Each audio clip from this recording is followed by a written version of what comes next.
Be ready. 5 seconds.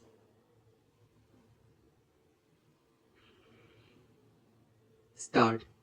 Mr. Chairman, the discussion on the resolution put forward by Mr. Sinha and the substitute motion put forward by Mr. Das has turned out to be a discussion in the nature of general discussion of the budget of the All India Radio.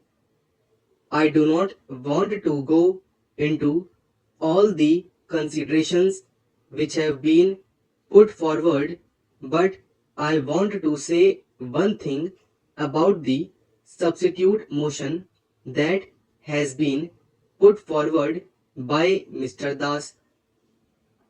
I think in India we are developing a passion for having committees and commissions. We want a committee or a commission for every blessed thing that there is in India.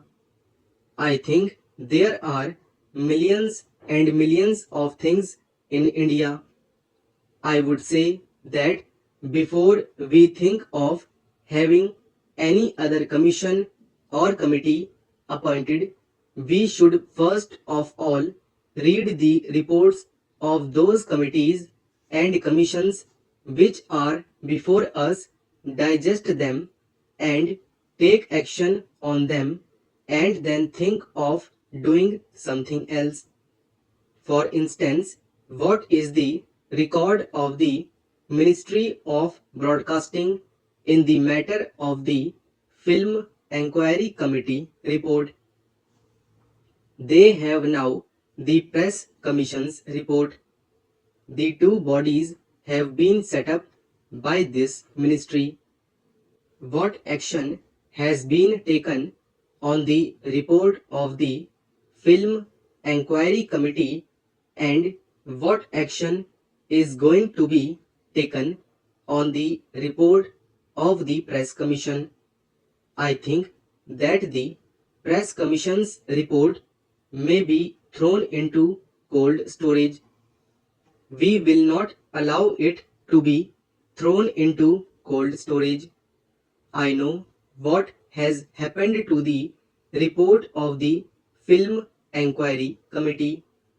Therefore, I say that this passion for committees and commissions should be curbed, and we should not run away with the idea that the commissions will provide the panacea for all our ills, and that a committee will cure all our difficulties and troubles.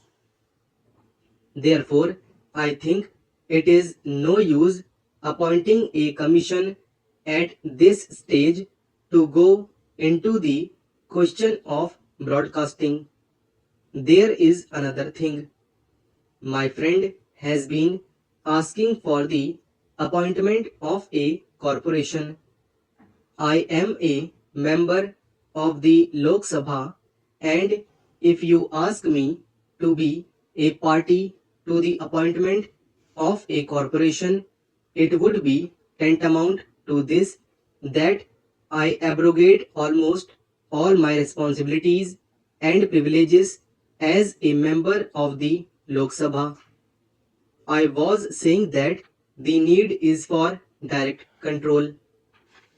The control should not be slackened for a minute. Unless it is done, I am sure the lines on which these persons want the radio to develop will not be possible. Why I say that there should be perpetual vigilance on the part of Parliament is for this reason. If there is corporation, my honorable friend, the Minister of Information and Broadcasting, will be the most happy person. He will have all the privileges which he is having now, and he will not have the necessity of coming before us to give answers to our questions and to submit to us reports. He will have all the privileges and very little responsibility for that.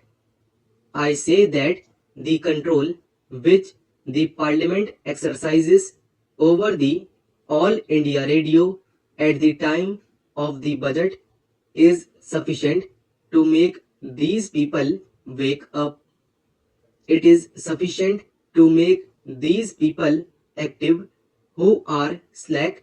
It is sufficient for those people who practice nepotism to be fair, and if there is a corporation, the whole thing will go away and we shall not have any control over the All India Radio. Now we have control over appointments through the Public Service Commission, and if we have a corporation, I do not think you will have that control. You have control over the All India Radio on account of the Public Accounts Committee and the Estimates Committee. My friends have said that the Estimates Committee has suggested 92 improvements to be made in the All India Radio. I think that shows how effectively and how comprehensively the work has been done. When work of that kind is being done by the Estimates Committee and the Public Accounts Committee, and when the whole thing comes before the House, I do not see why we should have a corporation of this kind. We in India, in this transitional era, are suffering from self-contradictory impulses. On the one hand, I see on the floor of this house something being said that we should not take this country or that country as our model, and on the other hand, a gentleman wants us to follow the BBC model or some other model. That is a self contradictory impulse. Somewhere in the 2004 issue of this quarterly, I find an article not eulogizing the corporation but an article on the subject of the ills of the British Broadcasting Corporation. The gentleman has gone into the question and given us the reason for that and also the remedies for that. I would therefore say that we do not need a corporation.